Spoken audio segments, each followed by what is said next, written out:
parce que j'ai donné ma jeunesse au Seigneur. Alléluia. Je me suis baptisé le 31 décembre 1989. Tes parents ne savaient pas qu'ils allaient tomber amoureux. À plus forte raison, ils vont aller ensemble. Mais je suis encore dans le Seigneur. La plupart des noms dans Genèse, on dit, cet homme marcha avec l'Éternel. Enoch a marché avec l'Éternel. Et on dit que tellement il a marché avec Dieu, on dit Dieu l'a enlevé. Dieu n'a même pas permis qu'il meure. Dieu était trop fort de sa gamme. Je prêche comme nous les jeunes ce matin. Tellement Dieu était fort de sa gamme, Dieu l'a enlevé. Nous sommes à une fête des jeunes. Donc je parle comme des jeunes. Donc non, laissez-moi bailler comme les jeunes.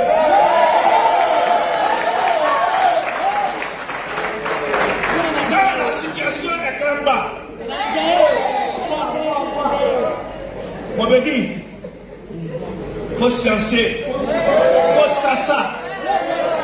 La meilleure gloire qui va t'arriver, c'est la déclaration, le kakeli de ton père sur ta destinée. Tu comprends? Vous êtes là, mais mon boing. Il faut que je vous dise que je n'ai pas envie de trouver un boing à l'enfer. Mais il faut que le boing soit dans un sasali céleste.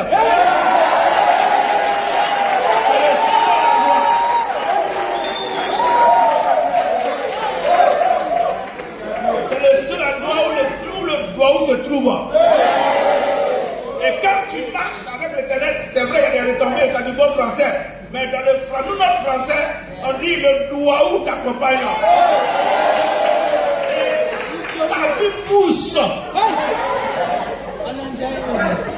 Le Gandiaï? Ok. Moi aussi, en delà de votre endiaillement. On va continuer notre baillement. Voilà. On était dans le Wano. Le Wano, c'est la genèse. Le Wano, le commencement.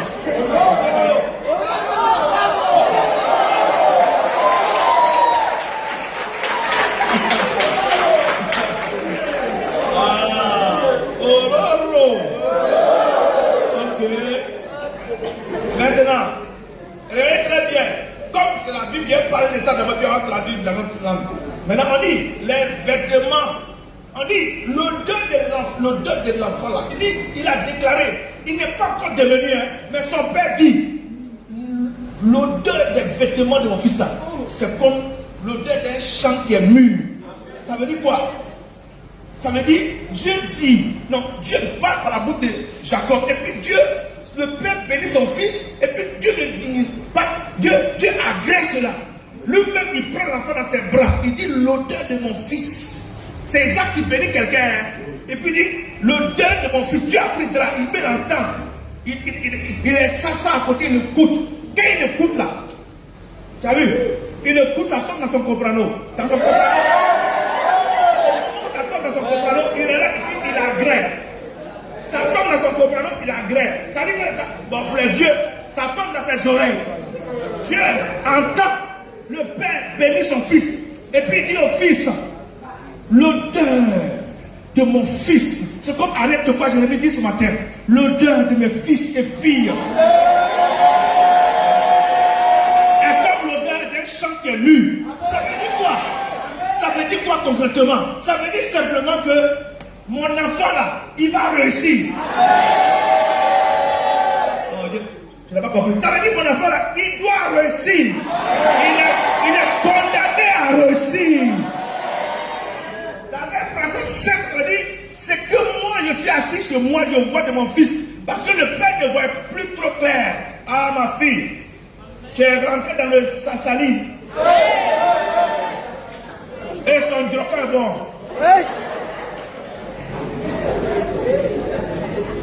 Et ils sont perdus. Perdez-vous. Nous les jeunes, on se comprend. Maintenant, regardez, le père ne voit plus clair, mais sa bouche travaille. Je vous enseigne chaque chose, soyez ne vous amusez pas les paroles de vos bouches. C'est que le père a dit là-bas s'accomplir. Mais il va commencer par les vêtements. vêtements. Il y a les vêtements que tu portes ton voile. Il y a ce que j'ai porté. Puis il y a un autre vêtement qui est là qu'on appelle le vêtement prophétique. C'est ça là que les gens vous arrachent. En partant dans certaines cérémonies, on vous rase. Oh, on prend des vêtements. Oh, il y a des gens, par exemple, on dit ton parent est mort, on n'a pas d'habit à lui porter. Puis tu as dit non, j'ai donné mes vêtements. Mon ami, tu t'es mis dans le trou même. C'est dangereux. Il y a des vêtements qu'on porte. Il y a ce qu'on voit et il y a ce qu'on ne voit pas. Regardez comment quelqu'un est dans une galère et qu'on lui dit toi là. Le temps va arriver où tu auras des maisons, où tu auras des entreprises, où tu auras des travail, où tu n'auras pas souffrir pour avoir. J'ai dit à quelqu'un un jour dans ta vie, il va arriver un moment où tu vas embaucher des gens pour compter ton argent. Au moment où je lui disais ça, il n'avait rien, il était galéré, il était casse. Et dans une obscurité complète, il dit, il embrassa l'odeur de mon fils. Je veux que quelqu'un déclare moi ce matin. Déclare mon odeur est l'odeur d'un champ que Dieu a béni. Que l'Éternel a béni. Alléluia. Regardez, il y a parfum et puis il y a parfum. Il y a parfum d'une heure. Il y a parfum de 24 heures. Il y a parfum que tu mets. Tu as même habillé au presse-Simon là. Ça revient à le même parfum. Ça parfume ceux qui ont lavé. Ça parfume la machine, ça sort. Tu vois, il y a des gens quand ils passent quelque part comme ça, leur aura là. Ça contamine ceux qui sont autour d'eux. Même si tu ne crois pas, moi ici de cette génération, je vais compliquer ça au nom de Jésus. Tu as commandé à eux, avec lui, prépare-toi, tu allais vers toi en prison. C'est son aura. Et dans ta vie à toi, si on t'a une fois emprisonné, passe à la réception. Même si tu as une raison, tu as goûté. Sans ça, la Bible déclare. Oh, vous allez faire rentrer devant le temps. On dit, Joseph ne paraîtra pas devant le roi. C'est un thème qui est traité dans les 10 ans en arrière. Tout ce que vous dites, ça, leur vie a changé. Joseph ne paraîtra pas avec les odeurs et les vêtements du prisonnier. Reçois ta grâce sur toi. Maintenant, allons-y. On laisse ça. 28 maintenant. Que Dieu te donne de la rosée du ciel. Amen. Faut dire un. Allons-y. Que la graisse de la terre. Faut dire deux. Du blé et du vin en abondance. Faut dire 3 et 4. Avec 4. Donc, on est dans le verset 28 maintenant. Dans le verset 28, regardez, on va prendre mot ou bien expression par expression. Doucement. Doucement, doucement. Hein? Voilà. On dit mollo mollo chez nous. Que Dieu te donne la rosée du ciel. Ça, c'est la première bénédiction. Après l'odeur, après qu'il ait déclaré que ta vie va s'accomplir, regardez, si vous n'avez pas cette bénédiction, vous ne pouvez pas aller très loin, mes enfants. Et vous avez la révélation. Regardez, quand on se couche, nous tous, il n'a pas plu la nuit. Mais tu te lèves le matin, le sol est comment? Pourquoi? Tu sais ce que ça veut dire prophétiquement? Normalement, il n'a pas plu à Bonois. Peut-être qu'il a plu à Mans. Les gens de Mans ont reçu de l'eau, n'est-ce pas? Ils sont bénis. Mais nous, on n'est pas à négliger. Pourquoi? Parce qu'on a bénéficié de quoi? La rosée du ciel. Quel est le rôle de la rosée du ciel dans la vie du planteur de tous les jours? C'est une période où il ne pleut pas, mais le Dieu compatissant du ciel permet que ce que tu as planté là, un peu d'eau, parce que Dieu sait, comme on l'a dit au Seigneur, que la plante vit de quoi? D'eau et de sels minéraux. Dieu permet qu'un peu d'eau descende sur la tige pour mouiller un peu. Ça veut dire que normalement un chrétien, un vrai chrétien, enfant de Dieu, qui a une alliance avec Dieu, ne peut pas être un galéré.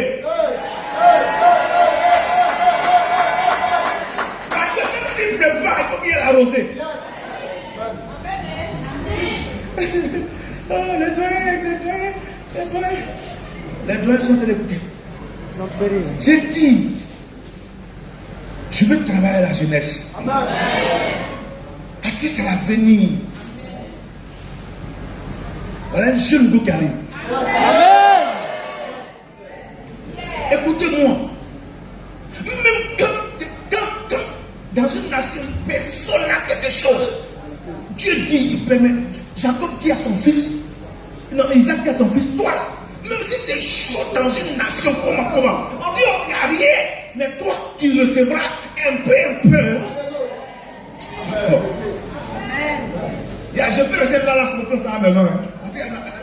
Est-ce que je peux toucher même? Donc, ça fait 1 an. Oh, continue comme ça, mon fils, tu vas réussir. 2. Faut dire 2. Dieu, il a dit quoi? La graisse de la terre. Faut dire révélation. La Bible va nous révéler quoi? Que la terre de la graisse. Hein? Qui a vu la terre qui a de la graisse? La graisse c'est dans quoi? La graisse c'est dans quoi? Non, je ne t'ai pas donné dans quoi? Mais vous ne parlez pas, j'ai arrêté de prêcher. C'est dans la viande? Ok. Ou dans tout ce qui est. Mon Dieu donne une révélation qu'il y a de la graisse dans la terre. Est-ce que vous savez que quand une femme achète la viande elle-même, quand tu la prends, s'il n'y a pas un peu de graisse dans une viande, elle n'aura pas de goût. Ta sauce n'aura pas de goût. Le goût vient de la graisse, ça ne vient pas de la chair. Mais il ne faut pas exagérer. Sinon toute ta sauce devient une. Mais toute viande qu'on achète, il y a un peu de graisse. Et si c'est une chair où il n'y a pas de graisse, pendant que l'aliment était vivant là, ou bien non, oui, vivant, pendant que l'aliment était vivant, il y a de la graisse. Tu as de la graisse et j'ai de la graisse. Dis révélation. Vous savez pourquoi Dieu était KO quand il allait chez Abraham? C'est quand on dit Dieu, on dit Abraham donna un animal à l'Éternel et les graisses de l'animal. Pourquoi la Bible spécifie? Normalement, animal c'est animal, mais il a offert l'animal, mais il a aussi apporté la graisse. L'animal, c'est ce que Dieu te demande. La graisse, c'est ce que tu as ajoutes dessus. Dieu peut te dire, toi, viens faire telle sémence. En venant, ne pars pas avec seulement ce qu'on t'a demandé. Si tu veux que celui qui va recevoir ton offrande exagère en bénédiction, apporte en plus ce qu'il n'a pas demandé. En venant, en plus du montant que j'ai apporté un sac de riz. Il dit, waouh, mais là, tu vois d'abord ce qu'on appelle une largesse. Maintenant, la terre aussi a de la graisse. La graisse de la terre, c'est l'engrais. Alors, quand on a dit pour qu'une plante puisse bien pousser, il faut qu'on puisse sélectionner la catégorie des terres. Il y a des terres qui ne profitent pas. Ce n'est pas partout on donne l'argent. On ne sème pas partout. Pour qu'une plante puisse bien produire, il y a 2 facteurs très importants. La qualité de la graine et la qualité de la terre. Donc la graisse, il donne ça à son fils. Ça veut dire simplement quoi? Si on a mis la graisse, si on a mis de l'engrais devant toi, partout tu poses les pieds, je ne sais pas si tu vois, hein? C'est obligatoire que ça comme manioc. J'annonce à quelqu'un, après cette fête de la jeunesse, ta vie non seulement sera comme ce qu'on a dit premièrement, mais deuxièmement comme la graisse du ciel. Et puis on précise la graisse du ciel qui en est de la terre, le ciel qui a monté sur la terre. Sois béni ma fille. Je vais vous dire une chose. Tu peux rencontrer un homme de Dieu qui prêche, que Dieu utilise. Il est sérieux dans son travail, mais il n'est pas sur sa terre de bénédiction.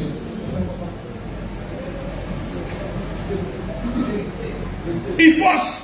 Ils sont remplis à tout côté. Il force. Allez-y à l'intérieur du pays. Priez, Dieu va vous orienter. Tu peux être à 10 gros. Et puis Dieu va susciter des gens pour t'aider. Comment il venait ici, ce n'est pas comme ça. N'aimez pas la facilité que je suis appelé.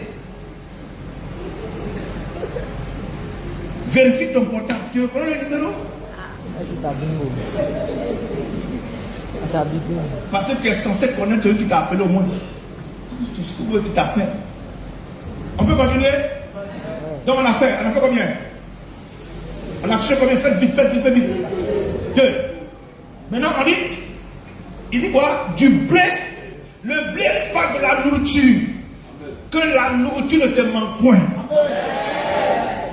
Il dit, mon fils, vous voyez, si vous regardez bien la description de la bénédiction de Genèse chapitre 27 là. 27, Genèse chapitre 27 là. Du verset 26 au verset 29, c'est la vie même de l'homme. C'est comment un homme doit vivre là, c'est que quelqu'un doit avoir dans sa vie, c'est ça. Donc le blé, c'est la nourriture. Le blé, on fabrique quoi? C'est pas le pain. Et il n'a pas fini. Oh. Non, Isaac, c'est un homme de profondeur. Il va continuer. Dis qu'il continue. Et comme il a continué, moi je continue ce matin sur mes enfants. Il dit, le vin en abondance. Je vais t'expliquer.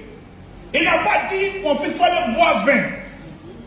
Il dit que l'Éternel te donne le vin en abondance. Pourquoi il n'a pas dit l'eau? Pourquoi il n'a pas dit l'eau, mais il dit le vin? Le vin, d'abord il a dit quoi? Le blé et le vin. Très souvent les deux la marchent ensemble dans la Bible. Le blé, le vin, on dit le pain et le vin. N'est-ce pas? Déjà, Isaac prophétise que Christ qui va venir là, il représentera les deux choses, le pain et le vin. Quand vous recevez Jésus, qui est le pain, quand vous allez manger, son esprit, le Saint-Esprit qui est Dieu, vient habiter en vous et vous fait rentrer dans une ivresse. Le roi de l'ivresse, selon Proverbe, c'est d'apporter la gaieté, la joie. Donc mon fils, tu mangeras, mais avec joie. Tu mangeras avec joie. Tu mangeras avec joie. Tu mangeras avec joie. Il y a des gens qui mangent avec amertume parce que ce qu'ils ont, ils ont volé. Volé. Oh, c'est tout.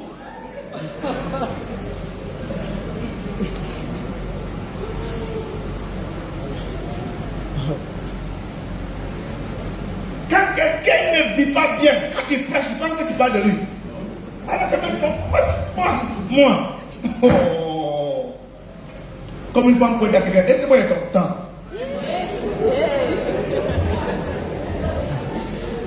Quand femme n'a pas ton temps, tu es mauvais. Oh. Toi, ce qu'il faut offrande de foi, offrande de offrande de foi.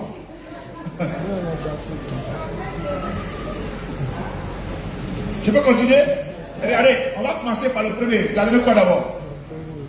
Non, en dehors de la bénédiction principale qui est l'odeur, la saison qu'il annonce sur la vie de quelqu'un, la rue du ciel. Est-ce que tu sais que la rue du ciel, c'est aussi l'approbation de Dieu? Comme on n'était pas sur ce sujet, ce n'est pas mon sujet, c'est pour ça qu'il ne va pas le toucher. Mais ça parle aussi de l'approbation. Si vous n'avez pas l'approbation du ciel, vous ne pouvez pas voler. Allons-y. Donc d'abord, la rue du ciel, la graisse de la terre, le blé et le vin. Regardez, quand vous rencontrez quelqu'un qui est saoulé, même quand il a faim, il rit. Regardez, quelqu'un est saoulé, il s'est déshabillé, et puis il te dit, tu es habillé, alors que c'est lui qui est nu. Quand vous avez le Saint-Esprit comme dispensation, comme don, comme grâce dans votre vie, vous riez toujours. Même dans les moments difficiles, vous riez. Les gens ne savent pas d'où vient ton frayisme. On dit cet homme, on ne comprend pas. Ah, il est convaincu, mais c'est la même chose. Et puis il ne vieillit pas. Non, je suis frère de Dieu.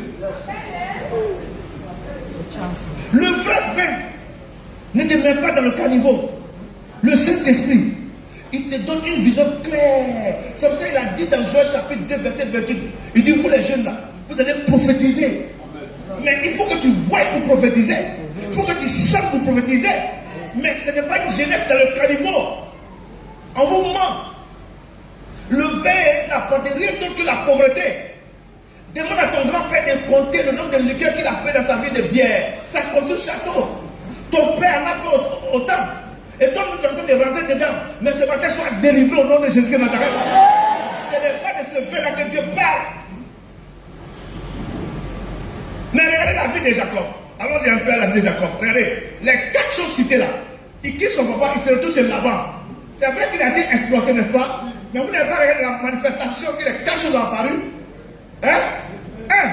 il a eu d'abord l'approbation du ciel.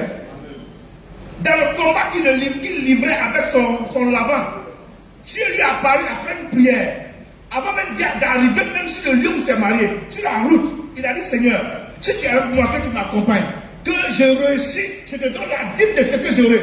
Les jeunes ont payé vos dîmes, voleurs. Payez vos dîmes. Dans la dîme, il n'y a pas enfant dedans. C'est ta vie. Depuis 80, combien je paie ma dîme? Donc ne sont pas étonnés de ce que je suis devenu. C'est un investissement dans le royaume des cieux. Maintenant, ça c'est flatté, imagine un peu le ciel, ce qui m'attend. Et pourquoi je viens de te regarder? Tu auras des moments, des hauts, des bas, mais ne lâche pas la main de Dieu. Tu n'as pas pour le diable. Dis ça, tu peux dire, je n'appartiens pas au diable. Confesse ça encore plus fort. Donc, il y a 4 choses là. Vous pouvez trouver des chrétiens de 20 ans, 30 ans, 15 ans, 10 ans, qui n'ont pas. Ça ne se manifeste pas parce qu'ils n'ont pas la connaissance ou bien ça peut comment activer. Ce matin, je vais te montrer comment activer. Mais on n'est pas dans le message, on va y arriver. Allons-y, on va terminer. Tout le verset. On a verset combien maintenant? Toi, reste dans ton passage qui t'a revenir dessus. Verset 29. Que des peuples te soient soumis. Et regardez, je ne sais pas si vous faites attention. Hein? Quand Dieu dit à un individu que des peuples te soient soumis, déjà il est en train de t'alerter pour te dire tu vas gouverner des gens. Mais Dieu seul est lui. Dieu seul est ton papa. Et puis il te dit que des peuples te soient soumis. Tu es moi, en ensemble, en train de prier, puis ma fille, que des peuples te soient soumis. Ça pour te dire, on ne te dit pas que tu seras esclavagiste. On t'annonce que tu vas être un leader pour diriger. Ça veut dire que le leadership sera en toi. Même si c'est en toi que ça ne se manifeste pas, après la bénédiction de ton père spirituel, ça va décanter. Ce matin, je vais décanter le leadership de plusieurs personnes. Il y a les gens, par exemple, il faut simplement qu'on puisse te dire cela. Il y a les gens qui doivent te poser la main. Ce soir, ils donnent rendez-vous à tous les hommes. Il ne faut pas rater ce rendez-vous-là. Ouais, c'est individuel. Tu es béni, ma fille. Que Dieu te donne la salle d'intelligence pour que tu puisses ouvrir plusieurs restaurants Michel. Il faut dire amen fort, pas seul. Ton amen est faible. Hein? Voilà, elle est fatiguée. Et elle a fait inauguration. Oh, il y a des gens bénis ici ce matin. Quand je vous regarde, je vois des étoiles sur votre tête. Il y a quelqu'un qui dit, mais comment il fait pour voir ça? Pourquoi il t'a donné mon secret? Qu'est-ce que t'as dit? On dit tout. Nyanga. Bon, ok. Des peuples, que des peuples te soient soumis, virgule. Donc il y a une respiration, n'est-ce pas? Et que des nations se prosternent devant toi. Je vous pose la question. Maintenant, regardez, d'ici on va sauter par là quelque part. Que les peuples se soient soumis, on va revenir là, ne quittez pas la place là. Sois le maître de tes frères. Tu entends? Sois quoi? Encore? Et que les fils de ta mère se prosternent devant toi. Dieu. Maintenant il dit, t'es vu maintenant, ça c'est le clou. Est-ce que vous savez que Dieu ne peut pas te bénir sans te protéger? Non, vous n'avez pas entendu Dieu. Est-ce que vous savez que Dieu ne peut pas vous bénir sans vous protéger? Qui sait que la dîme est une protection? C'est pas moi qui le dis, c'est dans la Bible. Malachie chapitre 3, verset 10 dit quoi? Je menacerai la partie des dépenses. Je menacerai le dévoreur. Vous savez pourquoi le dévoreur va menacer? C'est-à-dire qu'il ne peut pas te tuer, mais il va te secouer de temps en temps. Pour que tu sois dans le manque, que tu te rappelles que Dieu existe. Il faut lire bien Deutéronome chapitre 2 et le chapitre 8. Tu vas comprendre ce que Dieu dit à Israël. C'est pour ça que le peuple d'Israël est resté dans le désert pauvre. Pourtant, ils ont quitté l'Égypte avec des grands biens. Quand vous ne respectez plus Dieu, son engagement, lui aussi vous regarde. Je vais parler ça ce soir avec les hommes, en profondeur. On va fermer la porte, on est ensemble, nous. Et puis, ne prends pas le micro, hein, ça ne sort pas. Voilà. Amen. Maintenant, regardez, je reviens au verset 28. Que des peuples se soient soumis. Maintenant, regardez, cette partie-là. Quand Jacob a fini, qu'on l'a béni, son frère est arrivé. On On dit, ah, ton petit frère a pris la bénédiction. Jacob a fui, non? Il est parti, on connaît la suite à Laban, comment Dieu l'a béni, avec les brebis t'acheter, non t'acheter, comment Dieu l'a béni, il est devenu prospère, non? Mais regardez bien. Si vous regardez bien la profondeur, aucun peuple ne s'est soumis à Jacob.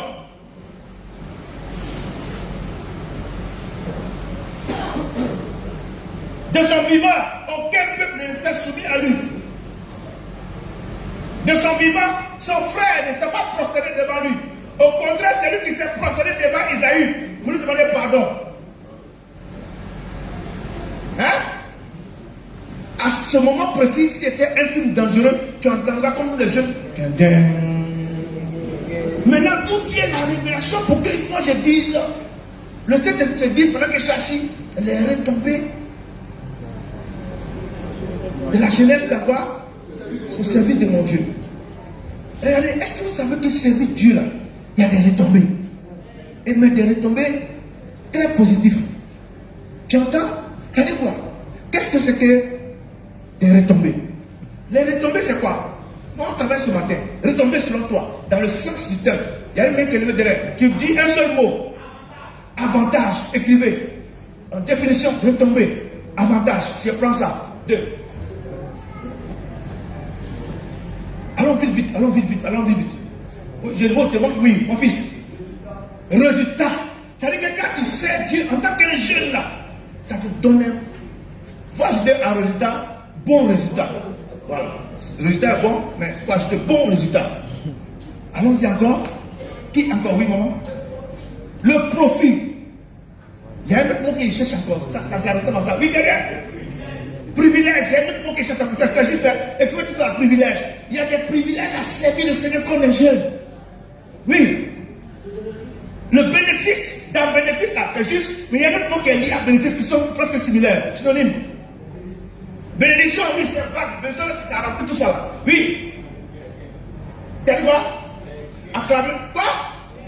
Gain. Acclamer le Seigneur, c'est ça, gain. Le profit, le gain.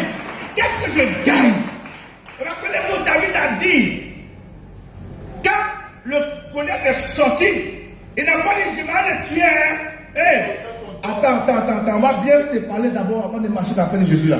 Il a dit, qu'est-ce qu'on donnerait à celui qui va tuer ce monsieur? Pour lancer dans des combats comme ça dans la vie. Qu'on nous a appelé. Oui, on nous a dit quoi? Même Jésus dit, dans les ouvriers de la 11e de l'histoire, vous vous rappelez? Il dit, quand vous êtes venus, je vous ai dit, je vous paye comme ça. Donc, ça veut dire que, Amos chapitre 3 dit, 2 hommes peuvent-ils marcher ensemble sans s'en être convenus, ou bien d'autres français, si ce n'est pas mis d'accord, un contrat, même si c'est verbal, même le mariage, c'est comme ça, les gens disent que le mariage est un contrat. Pour Dieu, ce n'est pas forcément le sens du contrat. Pour Dieu, c'est dans le sens de l'alliance. Bon, ça, il faut aller faire un peu de théologie. Vous comprenez? Mais on prend ça quand même, contrat. Alléluia. C'est pour cela que quand les mariés disent, je vais te chérir. Est-ce que vous savez que quand tu ne continues plus à chérir quelqu'un, c'est une infidélité? Infidélité, ce n'est pas seulement enlever caleçon. L'infidélité va plus loin que ça. Nous nous sommes mariés dans la maison de Dieu. Sur la base de la parole de Dieu. Si tu ne marches plus selon la parole de Dieu, c'est une infidélité. Est-ce que vous savez ça? Ah, je vous donne ça. Parce qu'il n'y a rien qui combat ça. Mais c'est la vérité. C'est de l'infidélité. Quand un homme prend fétiche pour envoyer en bas de lui et sa femme, c'est pas que c'est quoi? On s'est marié devant Dieu. Il n'y a pas de fétiche. Dans le contrat. Maintenant, si nous donnons des païens, ça c'est autre chose. Vous voyez où l'infidélité va? Tu as préparé un cri de riz. Je ne suis pas encore arrivé. Mange ta part. Laisse papa. C'est une infidélité quand tu manges tout en disant que tu es trop fin. Tu es méchant. Des hommes ont fait des comptes communs à les femmes. Et puis tu vides le compte commun pour aller sortir à des prostituées. C'est une infidélité. Ah, doublement. Et après, on va parler comme ça. Écoutez maintenant. On est où? Un homme Tu es ta femme. Jusqu'à un certain heure, elle ne te voit pas. Elle ne t'est pas encore rentrée. Tu n'es pas dans l'affaire. C'est une infidélité. Je vais encore appuyer encore. Tu descends à 8h habituellement. À 20h, tu es déjà à la maison. Tu m'as appelé pour me dire que tu auras un retard. Et puis tu es où? C'est une forme d'infidélité. Et la personne peut pas te dire, ah, bébé, tu es où? Il y a quoi? Il y a quoi? Tu es couché à la maison. Est-ce que tu as dit qu'elle peut se coucher à la maison? C'est toi qui as dit que tu dis que tu es la propre femme. Il y a des hommes qui ont les femmes pour rien faire.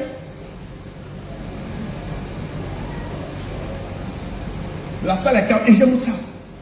C'est que ça passe. Ça passe le Congolo. Maintenant, allons-y.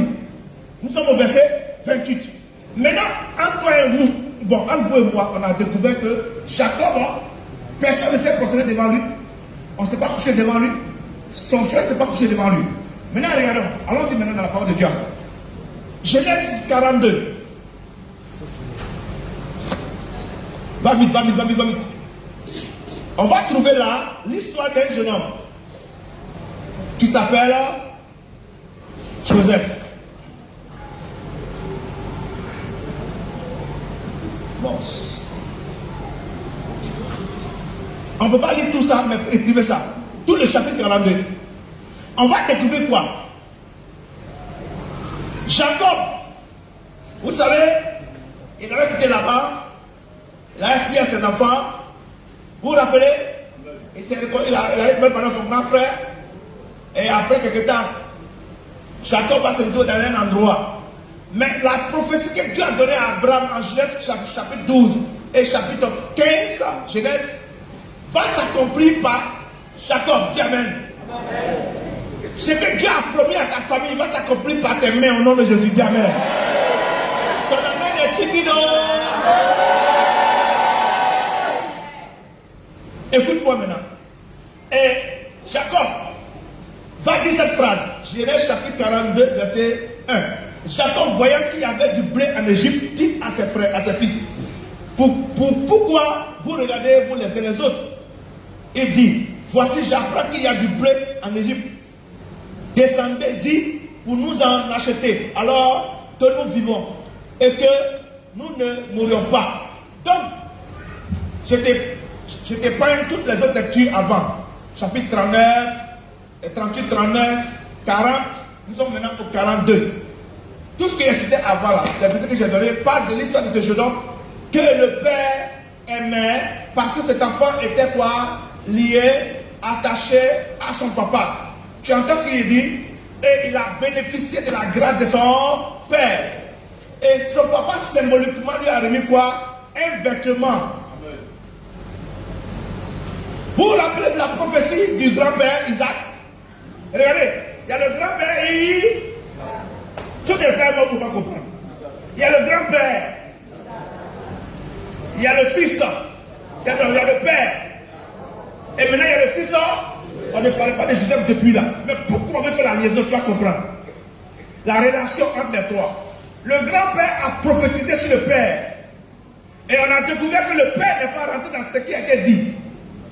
Mais on va découvrir que le petit là, déjà à la maison avec ses frères, il s'approchait de son papa. Et regardez, si tu ne vois pas en ton père quelqu'un qui peut, par sa parole, par son potentiel, par sa carrure, te faire rentrer quelque part, tu ne recevras rien de lui.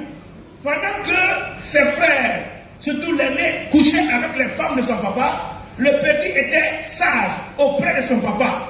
Un jour, le papa fait quelque chose, écoutez-moi bien pour les jeunes. Il va façonner un vêtement qui va remettre au petit. Dis révélation. Par cet échange, regardez, Jacob sans s'en rendre compte, a donné à Joseph la primeur et la primauté déjà sur ses frères. Donc, l'alliance qui était entre Joseph et Jacob était symbolisée par un vêtement qu'il portait. Alors que le grand-père a dit, les vêtements de mon fils, les plus parfaits là, qui sortent de lui là, est comme un champ qui est déjà mûr. Donc il y avait une gloire qui venait depuis Abraham. Mais quelqu'un devait faire rentrer toute la famille dedans. Je te vois faire rentrer ta famille dans une gloire. Maintenant, regarde, écoute-moi encore. Pendant que Joseph était auprès de son papa, ses frères vont aller, comment on appelle, perdre les troupeaux. Et son père dit, soit les faire quelques jours, apporte-les de l'eau, de la nourriture. Et la femme va. Et comme il avait l'habitude de faire des songes, il était jaloux de lui. Et, paf, on le récupère, vous connaissez l'histoire. On le prend, on le met dans le trou. La Bible nous dit qu'après, on l'a vendu comme esclave. Il est à des esclavagistes, paf, il est venu comme esclave. Il part. Un monsieur l'achète, il s'appelle, comment il s'appelle ce homme? Potiphar. Et Potiphar, il achète Potiphar. Et regardez. Ce qui a commencé avec le père va continuer grandement le fils. Comment quelqu'un qui a un statut d'esclave, il rentre chez un maître et le maître lui-même il dit, depuis que cet esclave est rentré dans cette maison, il a mis ses deux pieds ici. Ça veut dire quoi? Les graisses.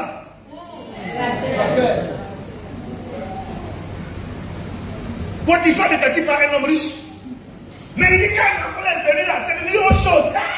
On dit qu'il dit que l'Éternel et là Dieu n'est pas puissant. Pourquoi Potiphar s'est rendu compte que le Dieu de cet enfant, donc un esclave à un Dieu alors. L'esclavage peut être une étape dans la vie d'une personne, mais ce n'est pas la vie de la personne. Dormir dans le salon de quelqu'un, ça peut être une étape de ta vie, mais tu n'es pas un salonnier. Tous ceux qui dorment dans le salon sont promis à des plus grandes maisons. Dieu veut seulement que ton passage de salon t'amène à comprendre que quand je vais te lever un jour là, tu dois entretenir ta maison comme tu entretiens ce salon où tu dors. Il y a des gens qui rentrent dans leur WC, derrière qui étaient là, ça s'en va seul.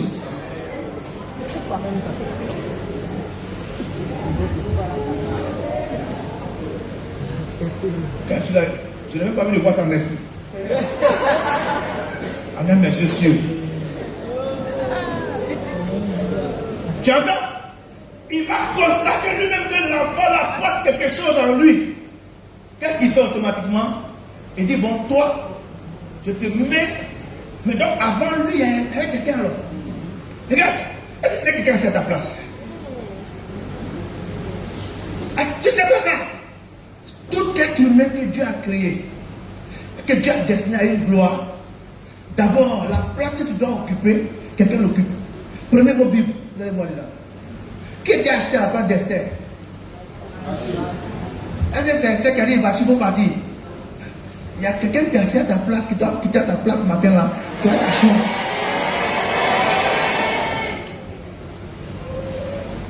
Quand Bartimée s'asseyait toujours là pour mendier là, et quand il a rencontré Jésus, on l'a retrouvé là encore. Non, on ne peut pas te retrouver là. C'est pour ça que le chant dit, il y a longtemps j'ai changé, j'ai déménagé. Je ne suis plus là-bas.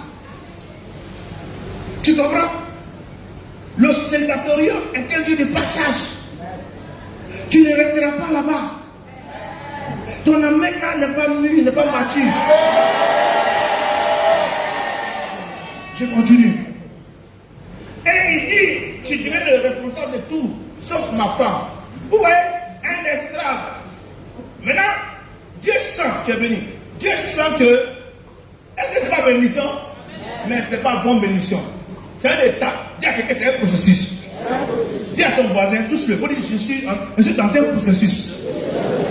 Fais ta main comme ça devant. Faut dire, je suis dans un processus. Et regardez, l'avion ne se lève pas comme ça. C'est un hélicoptère qui se lève comme ça. Ça ne va pas loin.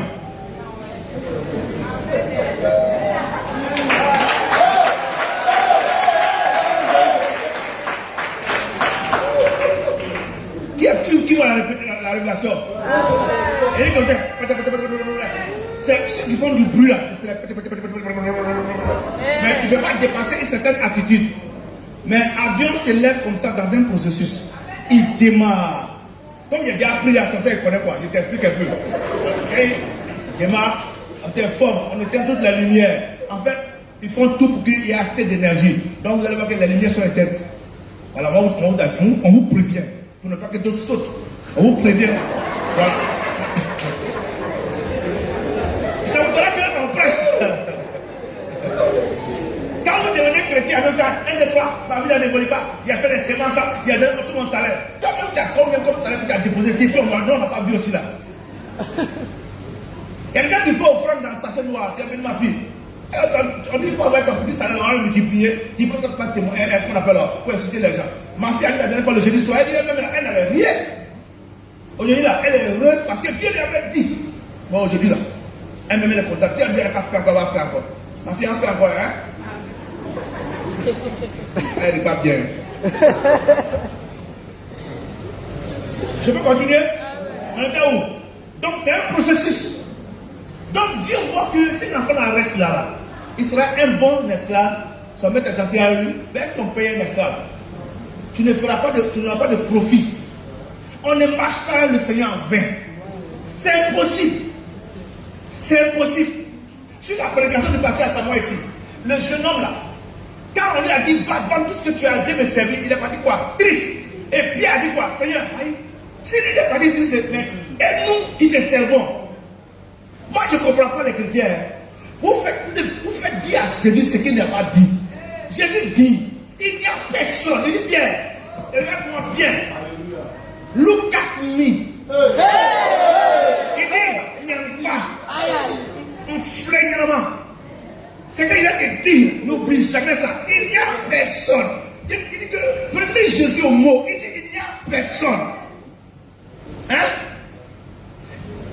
Qui est abandonné, femme, enfant, tout, pour me suivre. Et puis il précise encore. Il y a une précision qui est dans toute la Bible. Mais vous faites tout, vous créez une théologie fabriquée. Il dit, il n'y a personne dans ce siècle présent. On n'a pas besoin d'aller à l'époque trop loin pour ça. Il dit dans ce siècle présent, un siècle vaut combien d'années? 100 ans. Donc, la parole est toujours d'actualité parce que Jésus n'est pas encore revenu.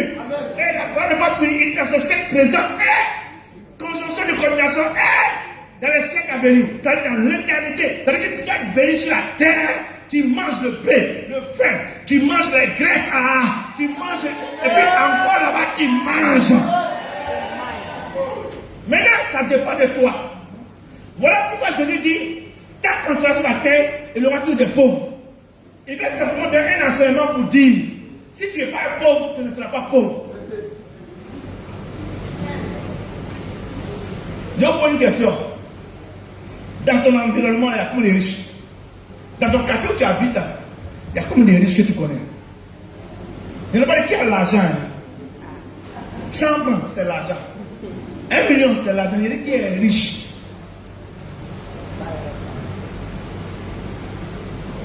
C'est pour ça qu'il dit, vous n'avez rien encore demandé. Demandez. Tous les patriarches qui nous ont dévancés ont tous souffert, mais ils ont fini avec gloire. C'est pour ça que Hébreu rend témoignage dans l'Hébreu 11 pour parler. Ton nom n'y est pas. Mon ami, il faut que ton nom y soit. C'est pour ça que tu regardes bien la phrase, à la fin, c'est pas terminé. Moi, mon nom là, j'ai inscrit mon nom là-bas. D'abord, pas parce que j'ai inscrit ma main, mais je dois rentrer dedans pour l'avancement de l'évangile. C'est quand on est jeune qu'on sait Dieu. Tu as l'énergie, tu as le potentiel. Les dents ne sont pas tombées encore tombées. Tu vois bien clair. Tu peux examiner les choses. Tu peux aller à l'école, apprendre une formation. C'est pour ça ici dans la semaine, vous ne verrez personne qui est assis pour dire ici, venez à l'église pour prier. Non, ça n'existe pas chez nous ici. Tout le monde, la personne à l'église dans la semaine, on vient une fois, jeudi, dimanche, où tu viens à la réception. Mais t'assois dans la cour de l'église, vous êtes en train de causer des choses spirituelles. Ici, je vous trouve ici, je vous demande, qu'est-ce que vous faites ici? Pour moi, c'est anormal, tu es malade, il faut qu'on te soigne. Un homme normal, à cet âge-là, doit travailler ou aller à l'école. C'est une formation. C'est peut-être la seule église où tu ne verras pas les gens dans la semaine. Parce que nous, on est des millionnaires. Nous, on pense avoir les moyens pour l'œuvre de Dieu.